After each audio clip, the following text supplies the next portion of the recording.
thoughts, views, and comments expressed by the hosts, guests, and callers on Beyond the Headlines are not necessarily those of management, ownership, or production unit of the Verizon Media Group. Beyond the Headlines is a production of ILTV Studios and cannot be reproduced or represented in part or entirety without express written permission of the Verizon Media Group. Beyond the Headlines is the intellectual property of the Verizon Media Group. Copyright 2021.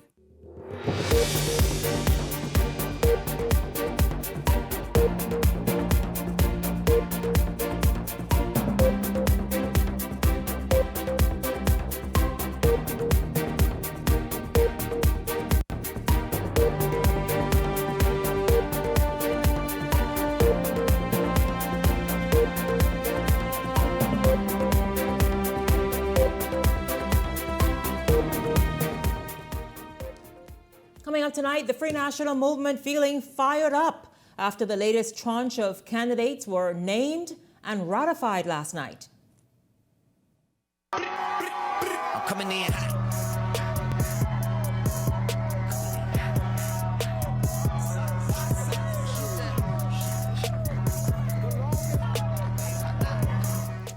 Don't take my word for it. You saw it a minute ago. The ratified candidates happy at F&M headquarters last night. And as some of them hit the grounds in their constituencies today, we're going to zero in. Tonight, we dissect the ratifications. All of the attention, though, seems to be on Rick Fox in Garden Hills.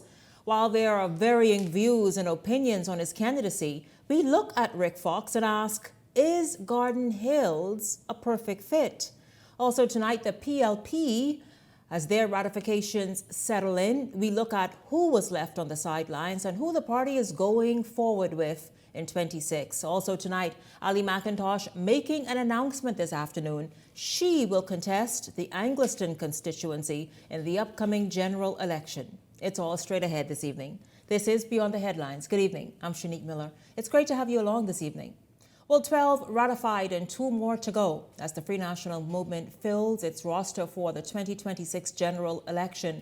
Janelle Longley has the recap of last night's ratification event and the new faces rounding off their election ticket. Not the chaotic scene many would have expected outside the Free National Movement headquarters as the party wrapped up its election roster. But that's because all the action was on the inside.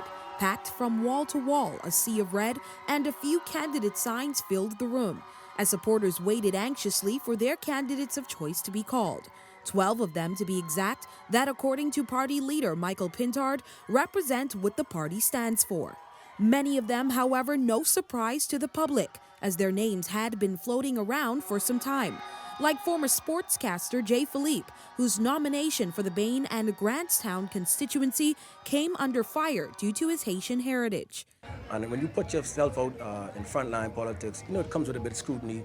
Former Member of Parliament Andre Rollins, who's done the rodeo before on both sides of the divide, headed to Long Island. Party stripes or party affiliations really are not what is most important. What is most important in my view, as far as the first criterion for entering politics, is a passion and a concern for the welfare and the development of this country. Former Senator Jamal Moss, who had been eyeing several other seats, got his nod for St. Barnabas.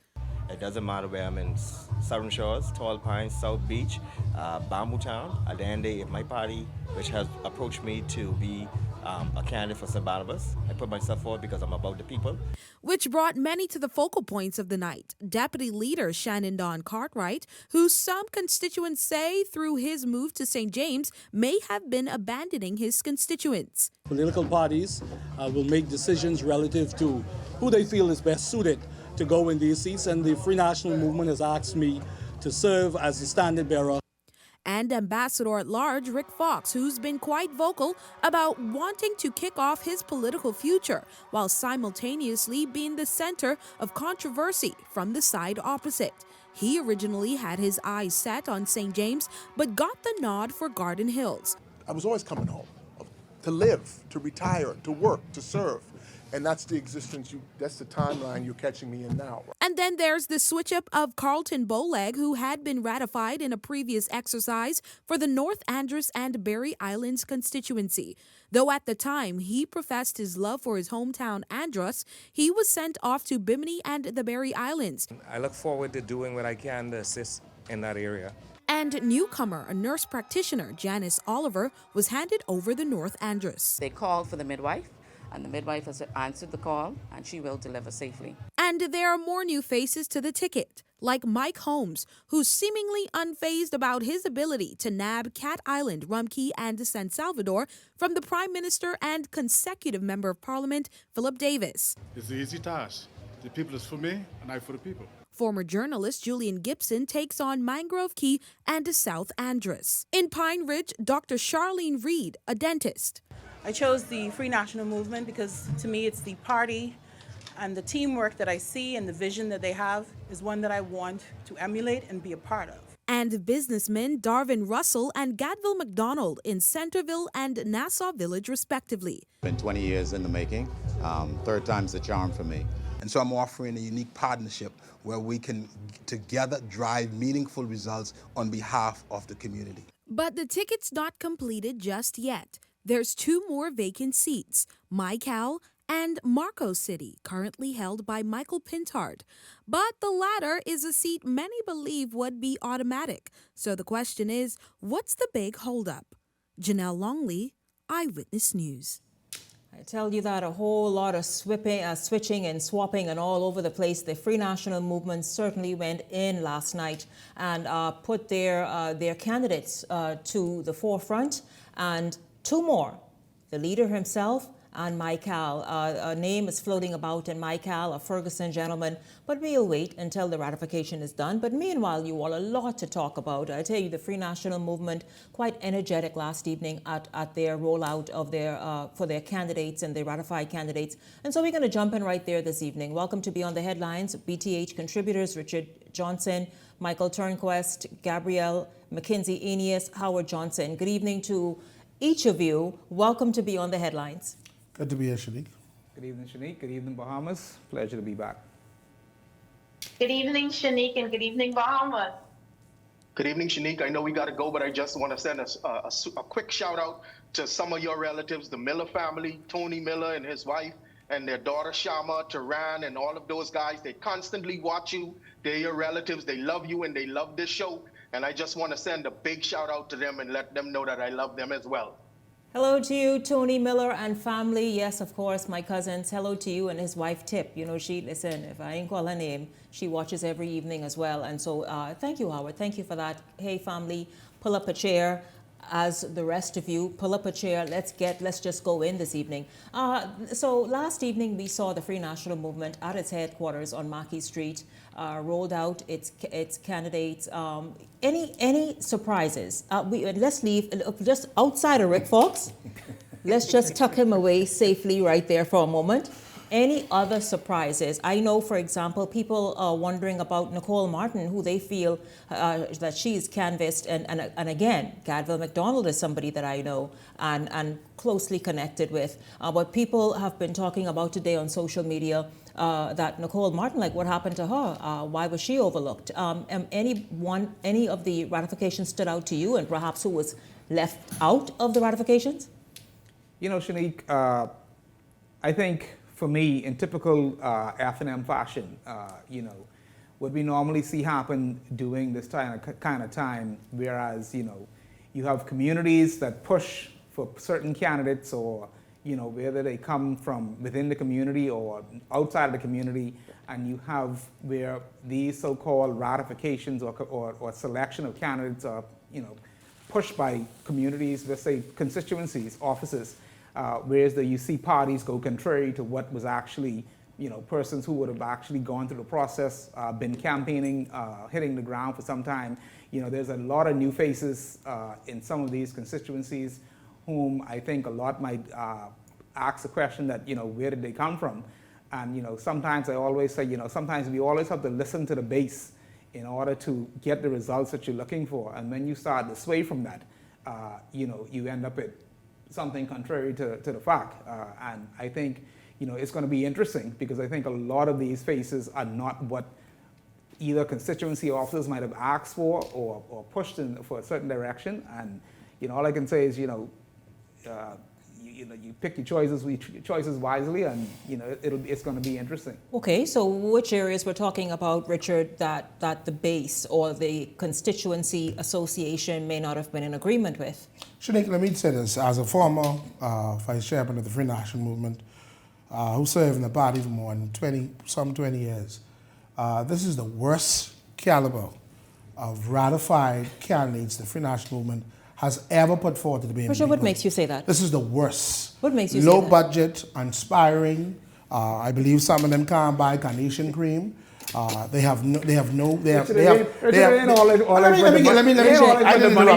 say this, right? There's no track record of most of these individuals who we could say on a national level that they did something for this country on many areas. We can't say it, all right? Now, I do like Dr. Charlene Reed. I think she's very competent. She's a good dentist. And so what I'm saying is, this is the worst blood of candidates the Free National Movement has ever bring forward to the BNP. I want to ask the leader of the FNM. Did you went to the city down? Did you went to Hall Road and get candidates? Gabrielle, jump in, please. This is nonsense. Gabrielle, Gabrielle, your response. I don't know, what is this? Gabrielle, your response to last night's ratification. I think last night's ratification brought to nearly a close what we expect political parties to do. I think we're making this just simply an F&M thing when it was done across political parties. There are people that were jockeying. We can compare and contrast on both sides. I think Fred Mitchell said earlier today in the news. Gabrielle, what I need you to do, it's one host. Answer the question. There is a segment for the PLP. They shall not be left out. If you listen to the headlines, I say we come into that. I'm answering the question. No. I asked you about last night. I didn't ask you about Sunday night. The PLP is coming. I'm talking about last night. Yeah, please do that. But do not bring up Fred Mitchell's name because he has his own segment. Keep going. Yeah. Right there. What happened last night? But I'm talking about last night. Let me hear it. And I think that we could compare and contrast the candidates. Don't compare and contrast. I'm saying that these political parties, inclusive of the FNM, and what happened last night, their council and their members are going to side. Everybody has one vote. As I understand from last night, some of the votes came very close.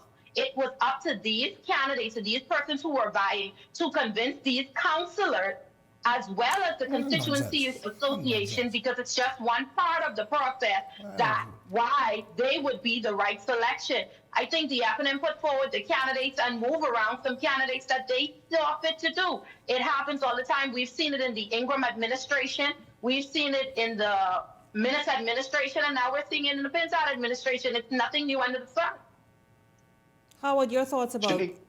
Yeah, so Shanique, I think that the FNM was more organized in rolling out its candidates than in the previous groupings, because they decided to do it at their headquarters. And that's the 2 times that I ran for the Free National Movement. That's how we did it. You know, the rally style candidate ratifications are kind of messy. You know, the sound isn't good and all of that stuff.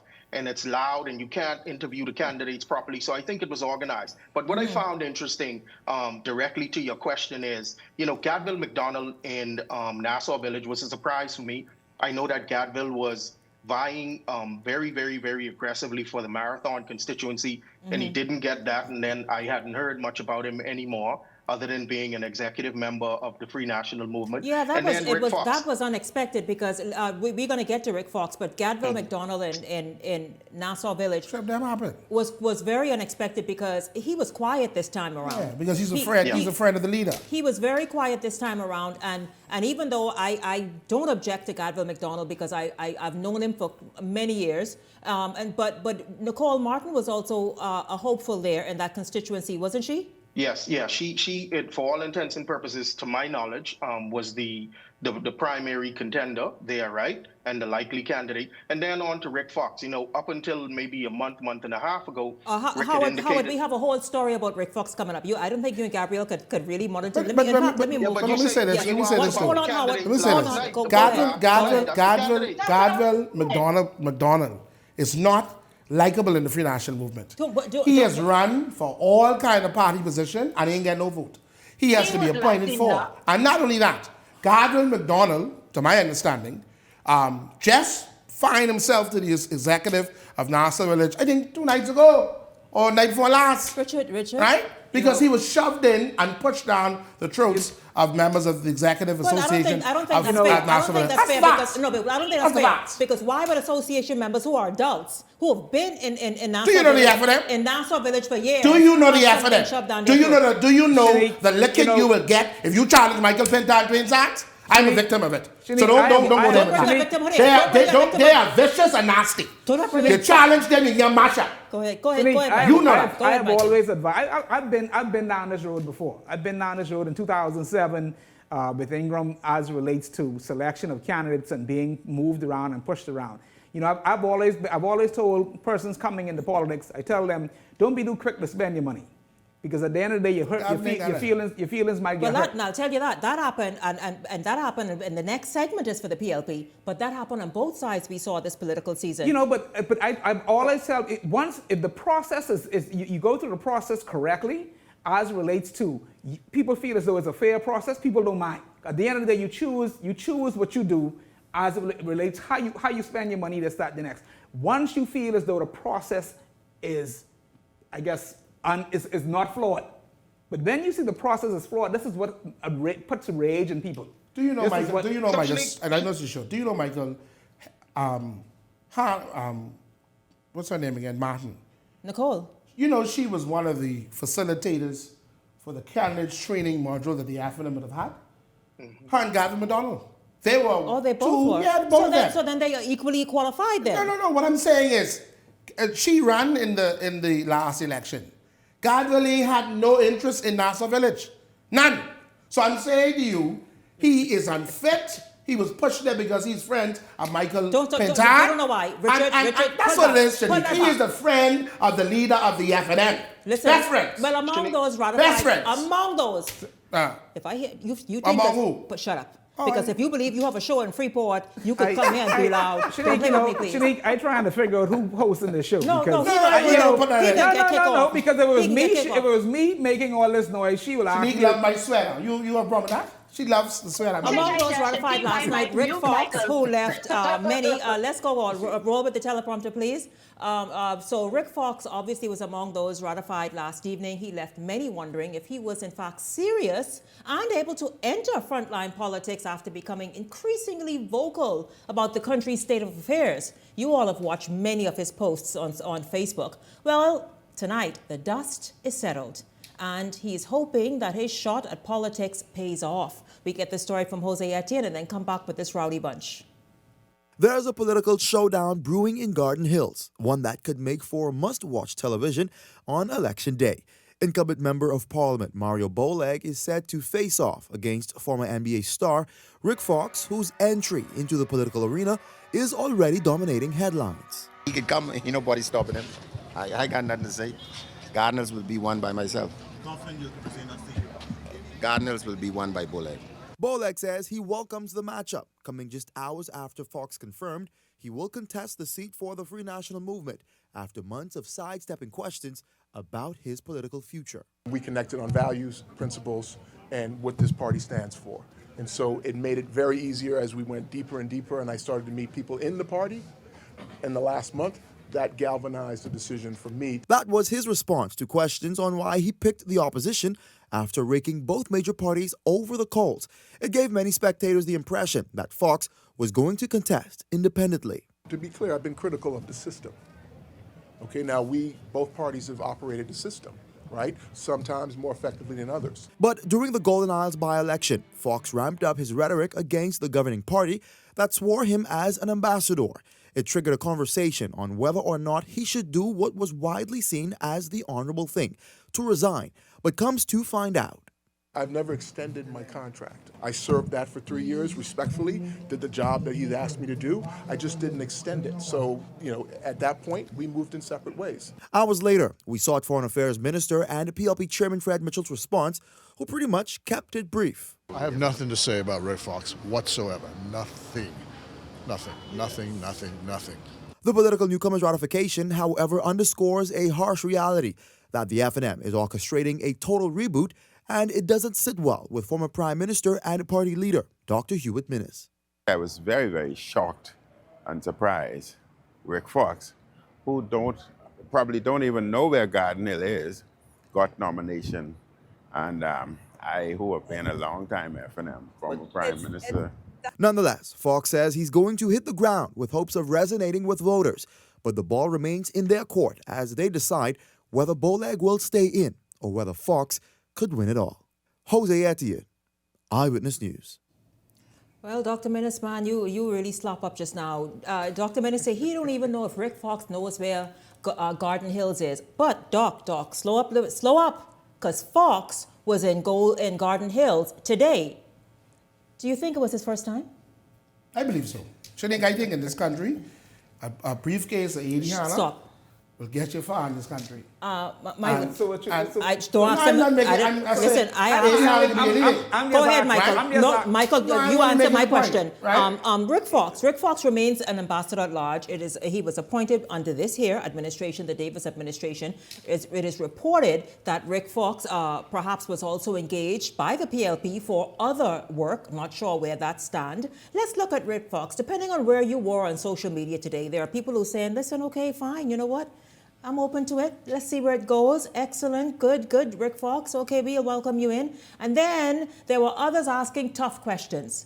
Did you use your success at any time, Rick Fox, to make a difference in the Bahamas on any level? How qualified are you to enter politics right now, out the gate, back in the country for the last few months? And many other thoughts were expressed wherever you are. You all, your thoughts on some of those things that are tossing about on social media today? You know, Shanique, there should be some criteria for all candidates. That being, I don't care if it's FNM or PLP, in terms of, what it is that how do you, I guess, embed yourself into these communities? What have you been doing in communities over the past? It has to be, man. Don't insult people by just showing up. That's so true. It's an insult. And this is where... And then have no thought, no vision. You don't know the place. Rob, forgive me, one second, please, Michael. This is vexing. Because I'll tell you, this nation is now at a point where it needs real leadership from the constituency level all the way to national level. Mm-hmm. You cannot just show up. That means you don't know what it is that it is. This ain't a time for you to go and figure you're trying to go door to door to find out. You should have canvassed areas, become familiar with areas, familiar with issues, so that you can come and say, this is my vision. Come here, let me share it with you, and hear what your thoughts are in helping make this happen. Go ahead. But Shanique, it's even, communities is one thing. In terms of, people talk about parks and they go and they try to just pinpoint certain little at the end of the day, you have a lot of small and medium business owners inside these communities who suffering from national issues, whether it be some of the tax burdens that we've seen over the years, that I've said that the PLP has instilled on a lot of people like myself, and these kind of things, where they come to be boat licensing things of that sort, that's continuing to affect tourists, continuing to affect certain industries. Those things need to be corrected. Those things are what needs to be corrected in order for the small man and the medium-sized business to continue to grow, whereas we can start to get back our middle class. I don't know if Rick Fox might know what the true intricacies of what a small and medium-sized business owner might be feeling or what they might be going through. And I wouldn't even put by in terms of what the communities are actually going through. How is it, how are they living? Getting in their homes, knowing what they've been going through for the past 3-4 years. You're not going to get them to show a 2-3-month election. No. That's going to be a hard one. Yeah. And is the numbers there to get you over that hump in terms of to be able to win that particular seat? And this is what political parties need to start to really hone in on and say, something, is this the right person for the job? And when you look at certain communities, for this particular community. Let me say this, Shanique. I just think that the Free National Movement is desperate in terms of finding credible, strong, well-off, wealthy candidates per se. And I think when you look at a Rick Fox and based on what we perceive that he might have or what he don't have, I think that's why the Free National Movement went in that direction. This man wasn't a part of the training candidate, the candidate module, as far as I'm concerned. I don't think he ever met with the association in Garden Hills. I stand to be corrected. But you had a man like D'Angelo Ferguson, who served as vice chairman of the party, who was there for 4 years, working on the ground and trying to solidify himself to be the next, to be the candidate. And within less than 24 hours, he was ousted out, and this man has jumped to the roof, claiming that, hey, I'm Bahamian and I want a seat at the table. And so I think it was very much disingenuous. But Rich, I always relate that back to me working in offshore banking years ago. When me as a Bahamian, a qualified Bahamian, I've been here all my life. I put my blood, sweat, and tears into whatever it is into my career. And then when the bank goes and bring a foreigner in who doesn't know the first lick of, in terms of what they're doing, but I gotta train them to hey, come teach me, to come into my country to do my job. It doesn't make sense. I related to that, and at the end of the day, sometimes I don't care how much money you have. I don't care. Once you know your community, your people, you're gonna go in there and fight for your people. That's what counts. Absolutely, absolutely. This is Beyond the Headlines. Gabrielle and Howard Johnson are waiting to jump in and weigh in on this matter. They will right after the break. This is Beyond the Headlines. We're back right after the break. Stay close.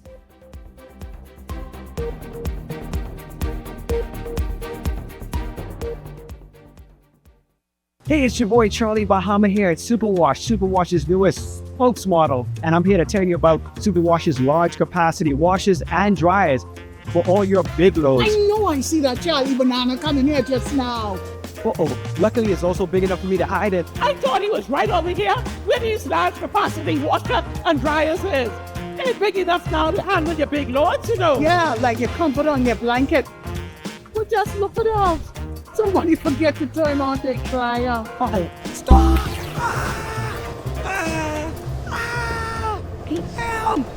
You hear something? Yeah, that's the sound of clean. Superwash washes you, processes you, and entertains you 24/7. Welcome to Paradise Premium Foods, where exceptional taste meets everyday convenience. Right in the heart of Hurricane Hole Plaza, whether you're planning a beachside brunch, an intimate dinner, or simply restocking your favorites, we offer only the finest selection of local and imported goods, handpicked for quality, freshness, and flavor. At Paradise Premium Foods, shopping is effortless, service is personal, and every visit feels like a treat. From gourmet meals to go to organic essentials and indulgent treats, this is your neighborhood market elevated. Live well, eat better. Discover Paradise Premium Foods, now open at Hurricane Hole Plaza, Paradise Island. Paradise Premium Foods. Taste the difference. Running out of space? We've got room for that. Welcome to Skyline Storage, your trusted self-storage solution. Skyline Storage offers units from 5x10 to 10x30, climate controlled or standard dry. Perfect for home or business. Located in Westfield Commerce Park, Western New Providence. Your belongings stay safe with gated access and 24/7 surveillance starting at $175 a month. Reserve, pay, and move in online. No phone calls, no paperwork. Visit SkylineStorage.com. Skyline Storage. Storage made simple.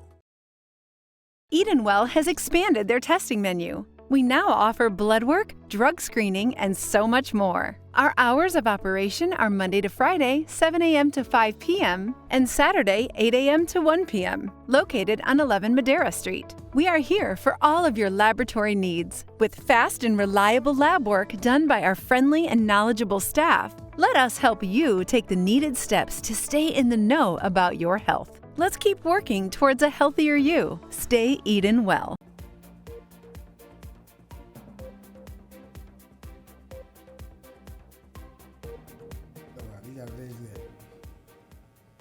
Welcome back to Beyond the Headlines. If you were just tuning in, we are doing a sort of a recap and an in-depth analysis, really, on the Free National Movement's ratification. Now, we're going to move on to the Progressive Liberal Party, but they would not forgive me if I don't include them in and let them have their say very quickly.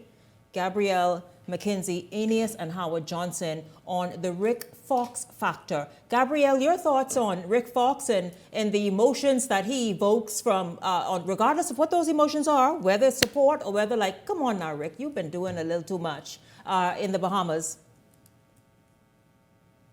Do we have them? Gabby, Gabby, I'll go. Shanique, I don't know if Gabby's mic is working right now, but I'll go. You know, I've said Yeah, I don't before on think the she show. can hear.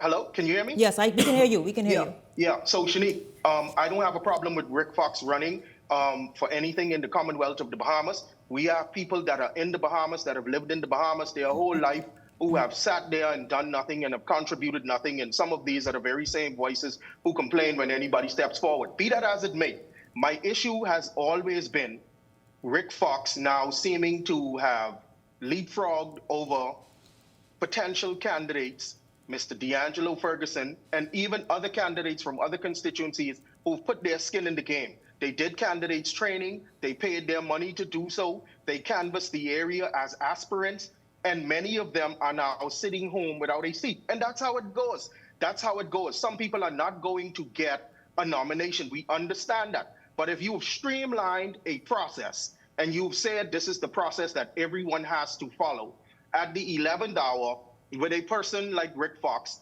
irrespective of his international personality and acumen, Rick Fox said that in the press that he had meetings with the leader over lunch and all of these reports about being on Paradise Island and whatever else. And that seems to be what cemented his candidacy in Garden Hills this evening. And that is an issue for me because I know persons who have put their skin in the game and they went home without having a nomination. But Mr. Rick Fox is there. He has the right to run, but there's controversy surrounding how it unfolded. Gabrielle, I'm not sure if you can hear us. Can y'all hear me? Yeah, we can hear you. Yes. Go ahead. Okay.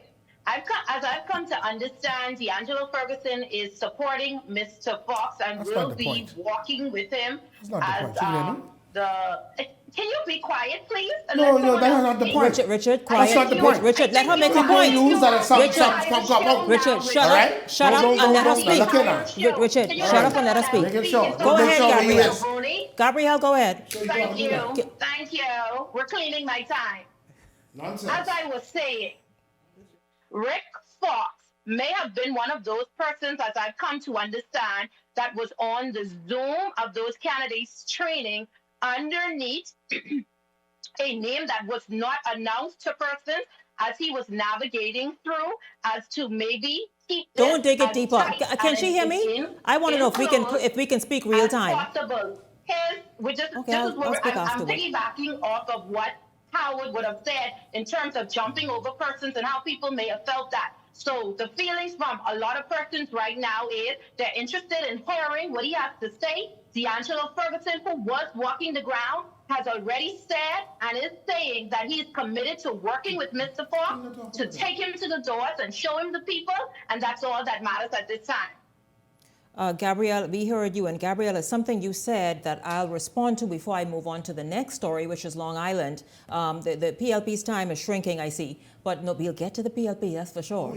Oh, yeah. Now though, Gabrielle said that he did appear in the candidates module just under a name so he could not be identified. What's the secret? Why is it what you said, Howard? Well, see, here's the issue with that though, Shanique. The issue with him appearing under an unassumed name is that... No, I am not saying that he did appear under an assumed name. Okay. Don't quote me. I said, as I have come to understand, I have not verified that. Well, I'm going to unconfirm... Well, as I understand... We're going according to what you said, Gabrielle. Go ahead, Howard. As I understand from your understanding, if Rick was doing that, he was doing that simultaneous with promoting his organization that he gave us $1 million to ensure transparency and to hold the PLP and the FNM accountable. So I think to some degree that was being very disingenuous if he was being engaged in the FNM's modules to be a candidate, but still saying in public that he is going to hold everyone accountable and he is putting his money to back himself, to back everything up, putting his money where his mouth is. And so that's problematic if that is the case. Okay, let's go. The Free National Movement making official reports of Dr. Andre Rollins' return to frontline politics, but it's the flip of a coin for the Long Island candidate's long-time ally. Devontae Hanna has this story, and then we come back and talk about it.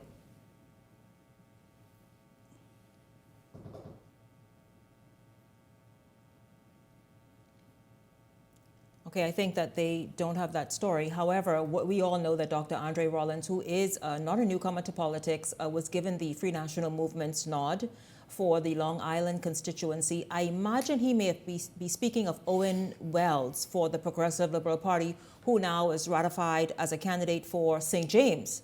But you all, let's look at Andre Rollins in Long Island, and how is that race sort of shaping up in your eyes right now? You know, Shanique, I mean, I guess I can speak to it firsthand. Like a lot of persons might have known, I would have been one of those persons would have been vying for candidacy, which I had removed my name from the hat. But when you go into Long Island and you're on the ground and listening to folks, I've been in Long Island for some time. I have a business there for the past going on 3 years. And just listening to not even just my employees, but persons that I talk to on a daily basis, being vendors, that one is going to be a very interesting seat. I mean, I saw something circulating today and last night that reminded me of something that actually brought back to memory, back in 2002 when Jimmy Knowles was, pushed down the constituents, and they told him we didn't want him, and Mr. Prime Minister at the time. And they voted for Larry Cartwright, I think. Is that what the association is saying in Long Island? I've heard, it's a lot of different things being said on the ground as it relates to, Mr. Rollins coming to Long Island. You've heard people ask, where has he been for the past, I don't know how many years, what has he done in Long Island? Certain things. But a lot of people said, you've heard people said, we don't want him in Long Island. We want somebody who knows what we're going through, who feels what we're going through. And you're starting to hear that, and I asked the question, or asked myself the question, I hope this isn't a turn of events, that can backfire as it relates to, putting the same. Well, I'll tell you, everyone has a fair and level playing field right now. Andre Rollins, the PLP's candidate, and whomever else, because now is the time where they all have to hit the ground and make their case. Richard, your thoughts? Shanique, so again, Andre Rollins has been on the scene before, and we've seen the history of his behavior. Part of his behavior. He was in the PLP, had issues with the leadership of the PLP. He resigned, well, he left the PLP or whatever. He came to the FNM. Came there, caused problems. Him and the former leader couldn't get along, and so he left. He left. And so again, why would you pick up a character of someone like an Andre Rollins, who for some reason has been off the scene now, I guess, for the past 6 years? And so my point is, where's the Member of Parliament Long Island in all of this? Were he a part of the decision making? Did you properly did this in decency and order? And I can tell you, the history of Michael Pintard and Dwayne Sands and the FNM, they do not do things in decency and order. And so I think this is a bad choice for Long Island. I understand that the PLP would have ratified Ms. Knowles, who I believe was on the ground for some 4 or 5 years, working. She would have run Galani before. I think it's going to be a good match to watch. But I'm feeling that the PLP, Shanique, might tip over Long Island this time around. We'll see, because we'll see exactly what is her first name? We'll see exactly what Ramika Knowles can bring to Long Island. She's going to have to work for that. It's not going to be handed to her. We'll see. Well, guess what? But you said that she contested Killarney before. She was not successful, right? Well, we'll see exactly. We'll see what she brings. Gabrielle, your thoughts on Long Island? Interesting that Richard is the principal of decency and honor, but yes, I am. Long Island, Dr. Andre Rollins is definitely a people's person. I think that's the number one attribute that I always talk about in politics. I think he's going to go down there and he's going to do what he needs to do, walk the grounds, talk to the people and let them know. He has been doing a lot of work here. I know he's an orthodontist here in the capital. He does a lot of work for persons. A lot of some persons have even told that he's done some work in Long Island that have been able to come over and get some dentistry as well done. Things that he doesn't ordinarily talk about, but some persons may have just told their stories, right? So it is going to be an interesting race to watch in Long Island, but I think Andre Rollins is going to be just okay. Shanique, there's no doubt that Andre Rollins' history in both the PLP and the FNM is ripe with controversy. No one can dispute that. No one can question that. But the FNM has chosen their man. So down in Long Island, the war is set. When I listened to his comments on last evening as he was interviewed after the ratification, it was very eyebrow raising that he said that, at some point he hopes to speak with Mr. Gibson. He hopes to garner his support he's and not other spoken to things Adrian along Gibson? those lines. So to me, when I read between the lines, obviously, Adrian is a strong personality. Adrian Gibson, that is. Mr. Gibson is a very strong personality. Mr. Rollins is a very strong personality. And I do not believe for 1 minute that Mr. Gibson wanted to go quietly into that good night. And, the FNM has their reasons for not wanting to select him again, the court case being open and all of that other controversial stuff. That's understandable. It is their choice to make. But if Adrian Gibson decides that he is going to mount an independent challenge, Long Island is that place where, they are pro-FNM, but they have an independent streak and they do what they want and they do it how they want it. And Larry Cartwright. And So Richard, I'm telling you, contrary, if Mr. Gibson decides to rear his head and say, I ain't gonna lay down and play dead, Andre Rollins is not going to have the proverbial cakewalk that the FNM usually has in Long Island. Very true. And contrary to popular belief, Adrian Gibson still has support in Long Island. Correct. We talked about that, I think, last week. He should run as an independent. We spoke about that last week, about the fact that he is so popular. If you listen to Adrian Gibson, I'm telling you as your friend, you don't give political advice from this Richard, platform, Richard. Richard, let's speaking of the PLP, the PLP, in Long Island, has the PLP ratified someone as yet? Yes. Who's that person?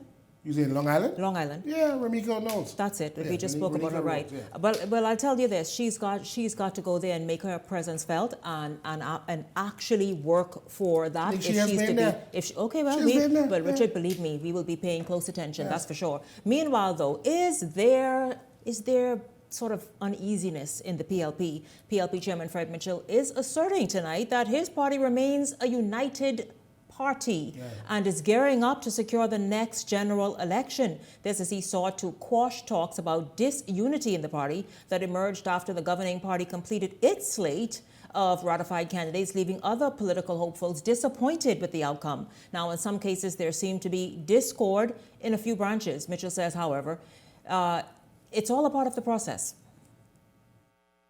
I don't think there were any excessive tensions or anything. As I said, my view about these things is this is normal sort of jockeying for power. It's emotional, so sometimes words get said that you might not ordinarily say, but I think people really mean that deep down in their hearts.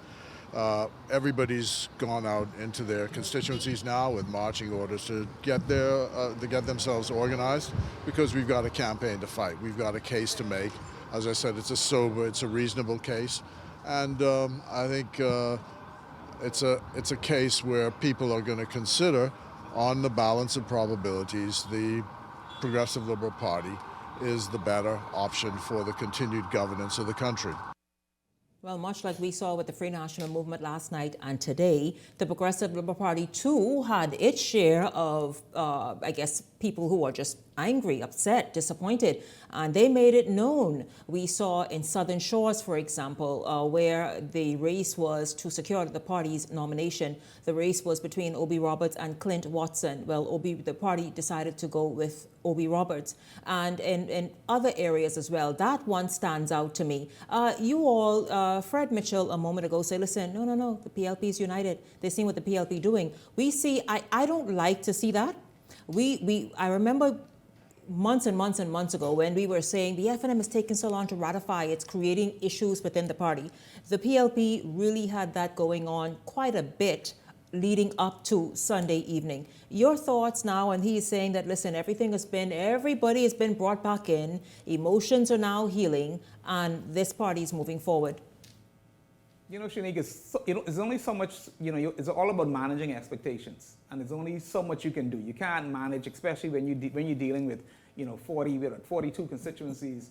It's very hard to manage every single expectation. You can only do it, it's manageable to a certain point. At the end of the day, all parties will have some type of what you call, fallout as it relates to when it comes to candidacy, because everybody believes their candidate is the best candidate that they put forward. And I mean, at the end of the day, once the process is, I call it a clean process, you show that it's all above board, you can then bring everyone back together and say, hey, this is what was selected, here's the proof, this is the process we went through. Then you see things start to level out and you go back. But then you see things that is not a above board process. That type of, I would call it harmony, when you lose that, it's very hard to bring that back together. When persons feel as though things are not above board. Can both these parties do that though, Richard, Michael, Gabrielle, Howard? Can they do that? Because emotions run high. Yeah.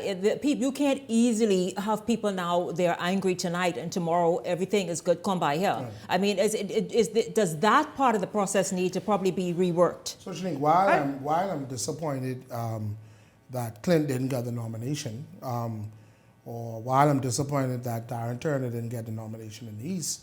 But what I observed being around in the PLP, recently, that they have a very sharp way of unifying and getting the ducks in the row. You would have seen it would have happened in the by-election in Golden Isles. And so I'm very confident, Shanique. I support the chairman's Mitchell's point, because I believe, based on what I've seen in a couple of meetings that I've been in, no big time meeting, small little meetings and different things I've been seeing, I believe that they're going to be successful. And I believe that they're going to put all of the differences aside, because they have to understand that bringing the Free National Movement in under that leadership is bad. Richard, bad for the day. Richard, you bringing leave the that FNM in, Gabrielle, is bad for the day. Gabrielle, so imagine me with living. So they gotta get together, Shanique. Richard, the shenanigans, just put it down, because this has been a thing for the Progressive Liberal Party. It's not new. It's not different. It's always been a part of their political process and makeup. We act as though this is singular to the Free National Movement. It is not. I can point to several instances across political history of the Progressive Liberal Party that this has happened. So yes, as I was saying earlier, emotions are going to run high. There is going to be people who leave out of those meetings saying things as there was. It happened in Freetown with the young lady that didn't get the nomination for the Progressive Liberal Party when the incumbent was re-ratified. We've seen it happening across constituencies in Southern Shore when Clint didn't get the nomination. So again, they can't, what's good for the goose has to be good for the gander. You can't say in one breath, well, the FNM is this and the FNM is doing that with their ratification process. As I was saying earlier, Fred Mitchell, I think he said it best that, hey, this is a part of that political process. It's not singular to any political party. There's going to be someone get it. There's going to be contenders. So obviously, some people are not going to get it. And they're going to obviously have emotions. And how they express those emotions, how quickly the party comes and brings them back in, or is able to bring them back in. Because we have to be honest, there are some people that only wanted a nomination for both parties. They only wanted a nomination, and the second they didn't get one, they're ready to jump off of the horse and beat the same party down that they were just about to get a nomination for or would happily accept, and that party could do no wrong. It's disingenuous, and it should be called out. Howard, you're going to have the first word after the break. I am not quite sure what all that rant was about, Gabrielle. I'm not, Richard, I didn't ask you to comment. Please, okay, right. Please don't do that.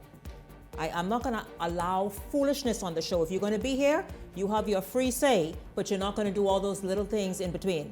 Beyond the Headlines is back right after this.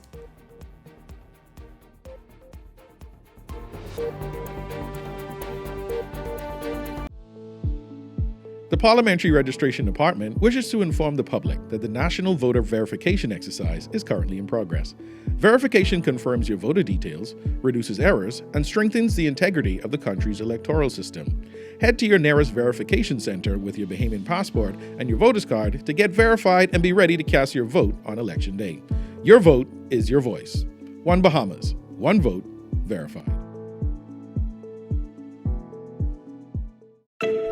Tired of driving around from place to place just to get your car insured and licensed? Frustrated with the process of being back and forth from your insurance company to road traffic? Well, BMG Insurance Agents and Brokers just made insuring and licensing your motor vehicle as easy as 1, 2, 3. Step 1. Visit us at the Road Traffic Department, Section 1, Thomas A. Robinson Sports Stadium. At our office, you can purchase or renew your insurance or get your vehicle inspected. We at BMG Insurance Agents and Brokers represent major carriers. Step 2. See the professionals at Road Traffic to get your vehicle licensed. Step 3. Enjoy your day. Insure with BMG Insurance Agents and Brokers today, saving you time and money. Your one-stop shop for all of your insurance needs. Great rates, convenient, excellent service. For more information, call us at 322-2221.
This segment is brought to you by EV Motors Fleet Sales Division. For 2026 commercial vehicles, call 821-2403 today.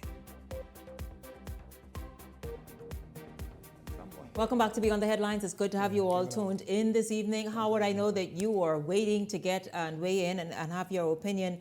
We were talking about the Progressive Liberal Party. The chairman you saw a moment ago said, listen, everything is moving in the direction it should. We are now getting ready, meaning the PLP, for general election. But we were talking about the fact that just like the Free National Movement, there were many hopefuls who tilled the soil, who spent money. Michael, I think you mentioned about letting people know in advance of them having to spend so much and put so much effort. But many people did that in the PLP, just as they did in the FNM. And so, of course, you heard the gentleman brought up the Southern Shores matter, where O.B. Roberts was secured the ratification and the nomination. Your thoughts, Howard? Yeah, well, Shanique, I mean, Mr. Mitchell is doing a little bit of spin doctoring and damage control, as he should. You know, election draw it nigh, and this is the time to really coalesce all your forces and get ready to fight that good fight, right? So, but here's the thing. I was a candidate in 2012, and I was a ratified candidate in 2016 for the Free National Movement in advance of the 2017 general election. Listen, I've not seen the PLP have this amount of fires, no pun intended, brewing and roaring with people being upset, and publicly so. I'm not saying that they did not internally have their issues when I ran and before, but the party appeared publicly to be a cohesive unit, and you never had this level of spillover with apathy and people being upset. Mm-hmm. So much so that people have been on social media saying they're going to go to other constituencies, PLPs, yes. They're going to sit on the sidelines. But I'll tell you one thing. While Mr. Mitchell might be doing his damage control, there's one difference. I don't know about Michael, but there are at least 4 other FNM candidates who I know were aspirants. I don't believe, and we've not had any substantive conversations, but by what was not said, I don't believe that those gentlemen, having not gotten the nominations for the Free National Movement, have had a substantive conversation with Mr. Pintard since not being selected. And these are men who I believe can still make a contribution to the Free National Movement in opposition, or if they become the government. Now, here's the difference.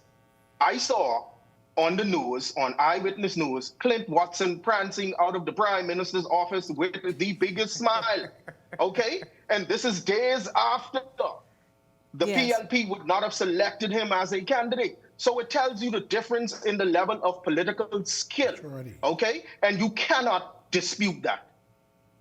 Meanwhile, you all Grand Bahamians were paying attention since Sunday to the ratified candidates on that island. Many Grand Bahamians say they watched with keen interest as the Progressive Liberal Party named its ratified candidates. Of course, if Richard, you should know Grand Bahama, and you do know Grand Bahama very well.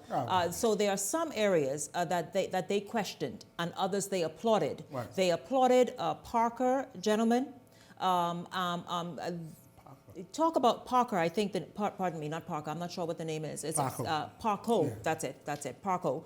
Many feel quite good about him.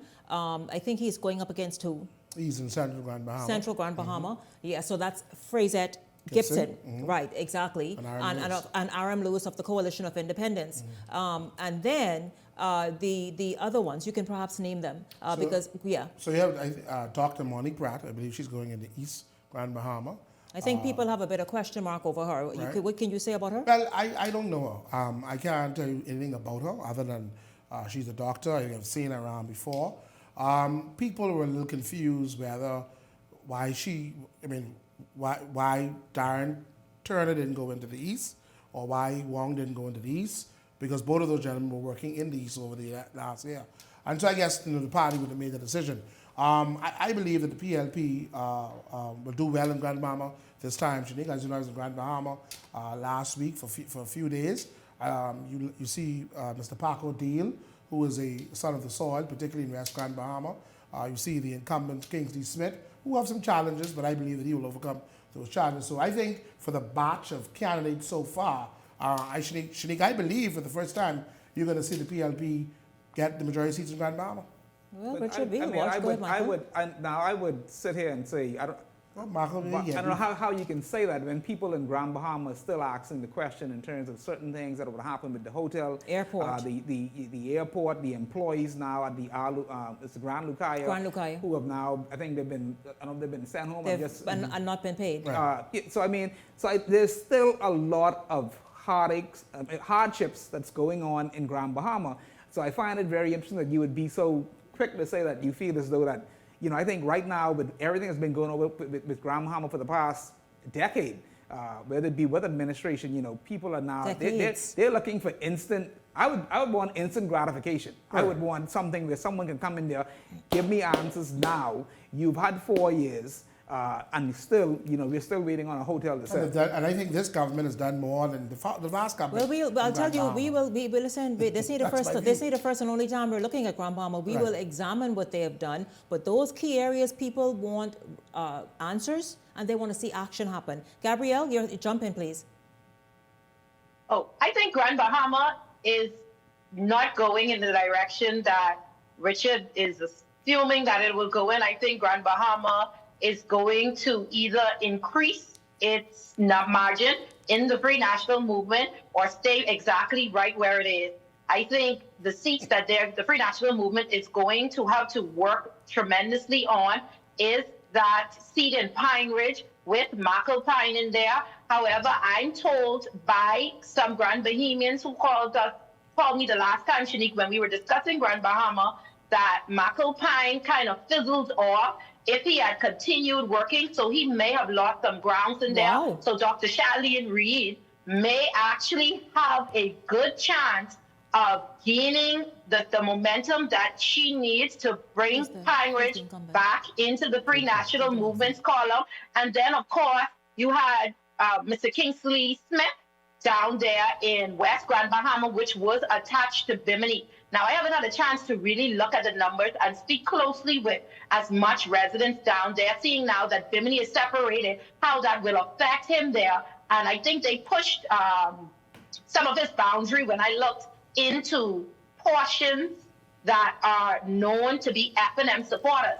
So I'm wondering if he will be able to flip those votes or Mr. Smith may be in trouble down there in West End as well. Well, we'll see, Gabrielle, exactly what that is. Of course, you spoke of Pine Ridge. The incumbent there is Ginger Moxie. Now, though, I don't know if you paid attention either earlier this week or at the weekend when McAlpine announced his candidacy and that church full of supporters he had. So, Gabrielle, don't speak so fast. Go ahead. Go, Howard has to quickly jump in. Grant Behaman is messaging me right now. Yes, let me hear. They're saying, they're talking to you now. No hospital, no airport, no hotel, Celebration Key. I can respond. It's a hard one. No, you can't respond. You can't respond. We will pick this up. Go ahead, Howard. Go ahead, Howard. Howard, go ahead. Gentlemen, be quiet. Howard, go ahead. So Shanique, I just want to quickly say broadly, the economic woes of Grand Bahama persist. Okay, there's been some things going on with Celebration Key, and some things are attempting to be spurned in the Lucaya area and one or two other places. But when we look at it on the broad macroeconomic level, Grand Bahama, under the PLP and the FNM to date, nothing as a major economic engine is going on. From, Dr. Minnis's government in 2017 to 2021, and now under Prime Minister Davis's government from 2021 to now. However, now, these economic wars have national implications when it relates to elections. As we saw with Dr. Minnis, I believe that played a big role in the Free National Movement being swept from office. However, outside of that, playing broad economic implications, I believe that the PLP is ahead of the Free National Movement in getting to the finish line. But I want to correct something, in my opinion, that Gabby spoke to. Wrap it up. Go ahead, Howard. In Pine Ridge, McAlpine is a personal friend of mine, and I can tell you he has not left that community of Pine Ridge. McAlpine was there, still there, and moving around from the election was lost by him up until today. And that's going to be interesting as well as I need the same panel back right here because we have much more to talk about. They need to grab an airport, put it there, they better grab something. They better grab things and put it there. And you know what, Richard? The next time you come on the show, you would better absolutely bring those receipts for sure. Listen, I thank you all so much. I thank you very much, Richard Johnson, Michael Turnquest, Gabrielle, Mackenzie Inius, Howard Johnson. Thank you all very, very much. A very spirited, wonderful discussion this evening on the biggest stories that we all are paying attention to. The election, what else is there? Of course, I want to say a big thank you to all of you as well for tuning in and for participating, messaging the panel and getting your thoughts in as well. Thank you so much for doing that. I look forward to seeing you right back here tomorrow evening. For the entire Beyond the Headlines team, I'm Shanique Miller. Make it a great evening, everyone.